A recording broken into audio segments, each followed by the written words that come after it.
Clean diesel filter அப்படின்ற warning message உங்களுடைய காரில் வந்துச்சு அப்படின்னா மறக்காமல் இதை செக் பண்ணி பாருங்கள். சரி, எப்படியும் டீசல் ஃபில்டரில் தான் வந்து ப்ராப்ளமாக இருக்கும் அப்படின்னு சொல்லிட்டு கழட்டி பார்த்தேன். டீசல் ஃபில்டருக்கு சென்சார் வரும். வாட்டர் அதிகமாக செடிமெண்ட் ஆச்சு அப்படின்னா நமக்கு இண்டிகேஷனுக்காக அந்த சென்சாருக்கு போகிற ஒயரிங் வந்து கட் ஆகிருக்கு. ஒயரிங் வந்து எலி கடிச்சிருக்கு.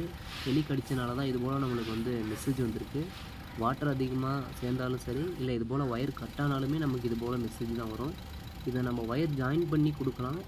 பட் நம்ம சென்சார் ஒயரிங் வந்து இது போல் ஜாயின் பண்ணுறது வந்து ப்ராப்பராக இருக்காது. அதனால் சென்சாரே மாற்றிக்கிறது நமக்கு வந்து பெட்டர். ஒயர் நம்ம ஜாயின் பண்ணி கொடுக்குறோம் அப்படின்னா கனெக்ஷன் வந்து ப்ராப்பராக இல்லை அப்படின்னா திரும்பவும் இது போல் வந்து ப்ராப்ளம் வரும்.